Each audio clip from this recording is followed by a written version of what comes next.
Hello friends, welcome back. I am Saurabh Gupta once again with the solid state chapter of class 12th. तो last time हमने discuss किया था crystalline and amorphous solid के बीच में difference. तो आज हम क्रिस्टलाइन सॉलिड के बारे में और डिटेल में पढ़ेंगे। तो लास्ट टाइम हमने जब स्टडी किया था तो क्रिस्टलाइन और अमॉर्फस में सिर्फ मेन डिफरेंस ये था, क्रिस्टलाइन के बीच में एक रेगुलर अरेंजमेंट ऑफ एटम होता है। जो क्रिस्टलाइन होते हैं उनके बीच में रेगुलर अरेंजमेंट होता है एटम का, वेयर एज अमॉर्फस के बीच में रेगुलर अरेंजमेंट नहीं होता। ये हमने लास्ट टॉपिक में पढ़ा था। तो आज हम पढ़ेंगे कि क्लासिफिकेशन ऑफ क्रिस्टलाइन सॉलिड्स, कि जो क्रिस्टलाइन सॉलिड्स हैं उनको आगे फर्दर क्लासिफाई कैसे किया गया हो। तो क्रिस्टलाइन सॉलिड्स को हमने क्लासिफाई किया होता है on the basis of force of attraction के बेसिस पे कि इनके बीच में इंटरमॉलिक्यूलर फोर्सेस कैसी हैं, जब फोर्स ऑफ अट्रैक्शन कैसी हैं, उनके बेसिस पे क्रिस्टलाइन सॉलिड्स को फर्दर डिवाइड किया गया होता है चार कैटेगरीज में। Number first is ionic solids. Second one is covalent solids.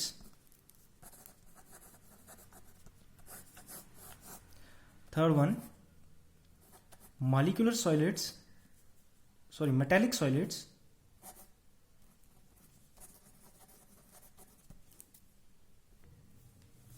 And fourth one is molecular solids.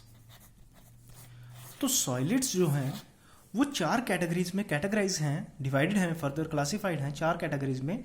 तो first category is the ionic solids, second one is covalent solids, third one is metallic and fourth one is molecular. तो इनके बीच में जो difference है, पहले मैं आपको basic बता देता हूँ, उसके बाद में डिफरेंस बताता हूँ। तो आयनिक सॉलिड्स वो होंगे जिनके बीच में कॉन्स्टिट्यूएंट पार्टिकल्स, मतलब वो क्रिस्टलाइन सॉलिड हो गया वो क्रिस्टल जिसके बीच में कॉन्स्टिट्यूएंट पार्टिकल्स का मतलब हो गया कि ये सॉलिड कहां से बना हुआ है। कॉन्स्टेंट पार्टिकल्स कौन से होने चाहिए? आयंस का मतलब हो गया कैटाइंस एंड एनाइंस, कि जो सॉलिड्स जिनके बीच में कॉन्स्टिट्यूएंट पार्टिकल्स एनाइंस जहां कैटाइंस होंगे मतलब आयंस होंगे, उनको हम आयनिक सॉलिड्स बोलेंगे। अगर इनके बीच में आयंस है मतलब कैटाइन और एनाइन है, तो हमेशा याद रखिएगा पॉजिटिव चार्ज कैटाइन और नेगेटिव चार्ज के बीच में जो फोर्स ऑफ अट्रैक्शन होती है वो होती है इलेक्ट्रोस्टैटिक फोर्स ऑफ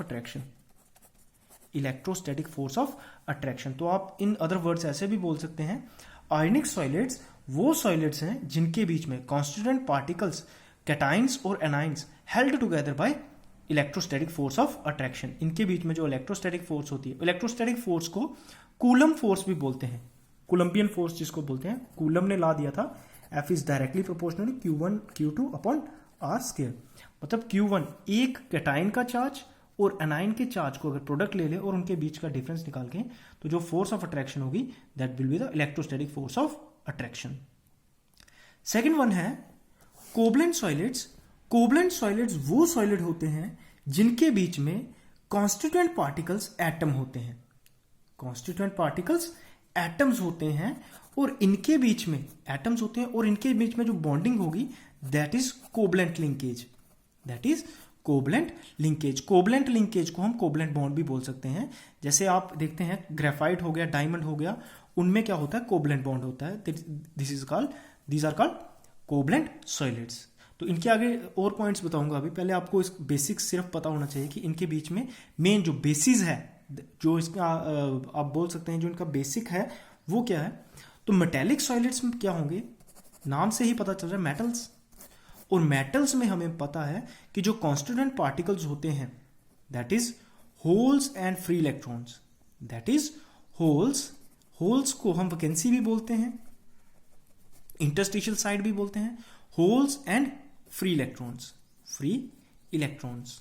तो इनके बीच में जो कॉन्स्टिट्यूएंट पार्टिकल होगा वो फ्री इलेक्ट्रॉन्स एंड होल्स होंगे, और इनके बीच में जो फोर्स ऑफ अट्रैक्शन होगी that is metallic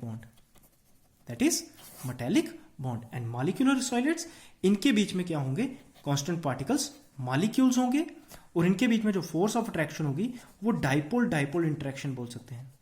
dipole dipole interaction, की डाइपोल और डाइपोल में जो इंटरेक्शन होती है वो इनमें प्रेजेंट होती है मॉलिक्यूलर सॉलिड्स। तो क्रिस्टलाइन सॉलिड 4 टाइप के होते हैं। One is ionic solids, covalent solids, metallic solids and molecular. अब इनके बीच में डिफरेंस पढ़ लेते हैं सो दैट आपके बाकी वाले पॉइंट्स भी क्लियर हो जाए। इनके बीच में डिफरेंस देखते हैं। सबसे पहला कांस्टेंट पार्टिकल क्या है। आयोनिक सॉलिड्स के बीच में जो कांस्टेंट पार्टिकल की कहां से बना हुआ है आयोनिक जो सॉलिड है, उसके बीच में कैटाइंस और एनाइंस होते हैं। कैटाइंस और एनाइंस होते हैं। तो जो कोवलेंट होता है उसमें एटम्स होते हैं, उसके बीच में एटम्स। और मॉलिक्यूलर में मॉलिक्यूल्स होंगे, ये हमने अभी डिस्कस किया। और मेटेलिक में क्या होते हैं, positively charged holes and negatively charge free electrons. Positively charge holes and negatively charge free electron. तो ये इनका कांस्टेंट था कि कहां से ये चीज बनी हुई है। दूसरे पॉइंट में हम बात करेंगे फोर्सेस की, कि इनके बीच में फोर्सेस कौन सी होंगी। आयोनिक कंपाउंड्स में इलेक्ट्रोस्टैटिक फोर्सेस होती हैं। इलेक्ट्रोस्टैटिक फोर्स होती क्या है, जब भी कोई पॉजिटिव और नेगेटिव चार्ज के बीच में फोर्स एग्जिस्ट करती है तो ये पॉजिटिव चार्ज नेगेटिव को खींचता है, नेगेटिव चार्ज पॉजिटिव को। और जब भी कभी चार्जेस के बीच में फोर्स कैलकुलेट करते हैं उसको हम बोलते हैं इलेक्ट्रोस्टैटिक फोर्स। और कोवलेंट कंपाउंड्स में, जब कोवलेंट सॉलिड्स में अगर हम देखें तो यहां पे जो लिंकेज होती है, जहां फोर्सेस होती हैं, that is covalent bond. That is covalent bond. अगर हम मॉलिक्यूलर सॉलिड्स की बात करें, यहां पे 3 तरह की फोर्सेस होती हैं। डाइपोल डाइपोल इंटरेक्शन भी हो सकती है। डाइपोल डाइपोल इंटरेक्शन क्या हो गया, एक मॉलिक्यूल है, let us suppose HCl, H2 ले लो, तो यहां पे इनके बीच में डाइपोल एग्जिस्ट हो जाएगी, मतलब पॉजिटिव और नेगेटिव। जैसे HCl ले लो, पॉजिटिव और नेगेटिव सेपरेट हो जाएंगे, पॉजिटिव और नेगेटिव सेपरेट। तो इनके बीच में जो सेपरेशन होगी, अब यहां पे भी डाइपोल एग्जिस्ट हो गया, यहां पे भी डाइपोल, तो ये इनके बीच में जो इंटरेक्शन होगी that is called dipole dipole interaction, या फिर इनको लंडन फोर्सेस भी बोलते हैं। लंडन फोर्सेस या फिर डिस्पर्स्ड फोर्सेस भी बोलते हैं। डिस्पर्स्ड फोर्सेस भी बोल सकते हैं। इनके बीच में 3 तरह की फोर्सेस होती हैं। One is dipole dipole interaction, dispersed forces, and third one is hydrogen bonding. Hydrogen bonding, तो ये 3 तरह की फोर्सेस होती हैं इसमें। और जो मेटेलिक होते हैं उनमें मेटेलिक बॉन्ड होते हैं। मेटेलिक सॉलिड्स में जो फोर्स ऑफ अट्रैक्शन है दैट इज मेटेलिक बॉन्ड। जब हम फोर्स ऑफ अट्रैक्शन की बात कर रहे हैं तो फोर्स ऑफ अट्रैक्शन का मतलब हो गया कि इनके बीच में जो कॉन्स्टिट्यूएंट पार्टिकल्स हैं, कॉन्स्टिट्यूएंट पार्टिकल का मतलब हो गया कि यहां से जो चीजें बनी हुई हैं उनके बीच में फोर्सेस कौन कौन सी हैं, that are called force of attraction. तीसरा पॉइंट हम डिस्कस करेंगे फिजिकल नेचर की। फिजिकल अपीयरेंस कैसी है, फिजिकल नेचर। तो अगर हम आयोनिक कंपाउंड्स की बात करते हैं, हमने आयोनिक कंपाउंड्स की जो प्रॉपर्टीज हैं हम बचपन से पढ़ते आ रहे हैं। आयोनिक कंपाउंड्स हार्ड होते हैं एंड ब्रिटल होते हैं। हार्ड होते हैं और ब्रिटल होते हैं। हार्ड इसलिए होते हैं बिकॉज इनके बीच में जो फोर्स ऑफ अट्रैक्शन है that is electrostatic force of attraction. और इलेक्ट्रोस्टैटिक या फिर आयोनिक बॉन्ड जो होते हैं that is quite hard in nature, क्योंकि इनके बीच में जो इलेक्ट्रोस्टैटिक फोर्सेस होती हैं वो पॉजिटिव नेगेटिव चार्ज को खींच रहा होता है और नेगेटिव पॉजिटिव चार्ज को खींच रहा होता है, जिसकी वजह से हार्ड होते हैं। अगर हम कोवलेंट की बात करें, कोवलेंट भी हार्ड होते हैं, कोवलेंट भी हार्ड होते हैं। और अगर हम मॉलिक्यूलर की बात करें, मॉलिक्यूलर जो सॉलिड्स होते हैं that are soft in nature. मैं आपको एग्जांपल दूंगा, मॉलिक्यूलर जो सॉलिड्स हैं that is soft in nature. जैसे नेफ्थलीन बॉल्स आपने देखी होंगी, आइस देखी होगी, these are called molecular. And अगर हम मेटेलिक की बात करें, मेटेलिक हार्ड भी होते हैं बट मैलिएबल एंड डक्टाइल। देखिए, अगर इस क्वेश्चन को आपने याद करना है तो आप ऐसा भी देख सकते हैं, आप मेटल्स की प्रॉपर्टी यहां पे डाल दो, मॉलिक्यूल्स की प्रॉपर्टी यहां पे डाल दो, कोवलेंट बॉन्ड की प्रॉपर्टी यहां डाल दो और आयोनिक की यहां पे रख दो, तो आपका क्वेश्चन ऐसे भी कंप्लीट हो सकता है। बिकॉज जब हमने बता दिया कि फोर्सेस कौन सी हैं, उसके बाद आप प्रॉपर्टीज वो वाली लिख सकते हैं। Next one is melting point की बात करते हैं। अब देखिए, ये हार्ड है, इनके बीच में फोर्स ऑफ अट्रैक्शन स्ट्रांग है, तो यहां पे मेल्टिंग पॉइंट भी हाई होगा, मेल्टिंग पॉइंट भी हाई होगा। और कोवलेंट की बात करें, यहां पे भी मेल्टिंग पॉइंट हाई होगा, मेल्टिंग पॉइंट हाई होगा। अब यहां पे फोर्स ऑफ अट्रैक्शन सॉफ्ट है, फोर्स ऑफ अट्रैक्शन वीक है, मतलब मॉलिक्यूल जो सॉफ्ट है, तो इसका मतलब यहाँ पे जो मेल्टिंग पॉइंट होगा वो लो होगा, वेरी लो होगा, यहाँ पे वेरी लो। लेकिन मेटल्स के बीच में इंटरमेटेलिक बॉन्डिंग होती है, मेटेलिक बॉन्डिंग होती है, आप बोल सकते हैं। मेटल के बीच में मेटेलिक बॉन्डिंग की वजह से जो मेल्टिंग पॉइंट वो बढ़ जाता है। और आपने पढ़ा भी हुआ है कि metals have high melting and boiling point. और नेक्स्ट अगर हम बात करें इलेक्ट्रिकल कंडक्टिविटी की, हम जानते हैं आयनिक बॉन्ड जो है उसमें आयंस होते हैं। तो आयंस जो है जब सॉलिड फॉर्म में होंगे ये कंडक्ट नहीं करते, बट अगर हम इनको मेल्ट कर दें तो ये कंडक्ट करना स्टार्ट कर देंगे। तो हम इलेक्ट्रिकल कंडक्टिविटी में ऐसे लिख सकते हैं, insulators in solid form, insulator in solid form, but conductor in molten form, molten या फिर एक्वस फॉर्म बोल सकते हो। तो इसमें आ गया आयनिक में। नेक्स्ट अगर हम बात करें कोवलेंट की, कोवलेंट हम जानते हैं कोवलेंट जो होते हैं that is insulator, that are insulator except, इसमें एक एक्सेप्शन आपने याद रखनी है, ग्रेफाइट। इसमें आपने एक्सेप्शन याद रखनी है ग्रेफाइट की, कि ग्रेफाइट जो है that is good conductor of electricity. क्यों होता है गुड कंडक्टर? बिकॉज ग्रेफाइट में जो कार्बन होता है दैट इज sp2 हाइब्रिडाइजेशन। अगर कार्बन की sp2 हाइब्रिडाइजेशन होगी तो उसके पास एक फ्री इलेक्ट्रॉन बचेगा। अगर फ्री इलेक्ट्रॉन एक बचेगा तो इसी की वजह से ये कंडक्टेंस करता है।